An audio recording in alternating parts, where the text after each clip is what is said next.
The older I get, the more I appreciate the family that I grew up in. It definitely was a place where there was mutual respect. I never, for a moment, doubted my parents' love for me, even when they had to discipline me.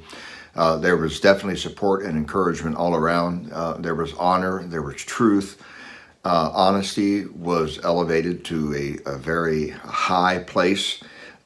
Purity and holiness were lived out before me in the example of my parents' lives, and there was just a decency. Doesn't mean that we always got along and that we didn't argue. Sometimes we did, but we never hated. We never hated, and we never harmed one another. And the more years I have on planet Earth and the more people I've met, the more I realize that not everyone grew up quite that way. And I believe when it comes to issues in church life, that those who maybe grew up as I did have a better understanding of what it means to create a culture of honor as we seek to be very intentional about being equipped for habitation, a place where God is welcome. I do believe in our world today that there is a famine of honor, honoring one another, and many times in the church we fail to develop a culture of honor because it seems like we're so surrounded by a world that is hostile to these kind of things. 1 Peter 4:17 says, "For the time has come for judgment to begin at the house of God. And if it begins with us first, what will be the end of those who do not obey the gospel of God?"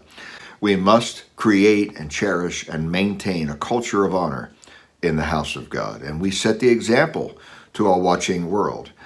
We treat each other with honor, and then that kind of evolves naturally into creating this culture of honor for God, where we honor Him as Lord, where we value what is right. We value things like truth and honesty and purity and holiness and decency and respect. That we do everything as unto the Lord. That means to the best of our ability, with planning and forethought, with humility and with confidence, and with purity of heart, that we're doing it for the right reason. The world is watching. And we don't create a culture of honor just because the world is watching. But we cannot run away from the fact that the world is watching. Judgment begins in the house of God, as 1 Peter 4:17 says. And let's go on record and saying that whatever we do as the church, that we will seek to create a culture of honor so that we can be equipped for habitation, so that we can be equipped to be the kind of place where God is honored, God is welcome, and that we honor Him in all that we do. Well, thanks for joining me today. I look forward to seeing you again next time. God bless.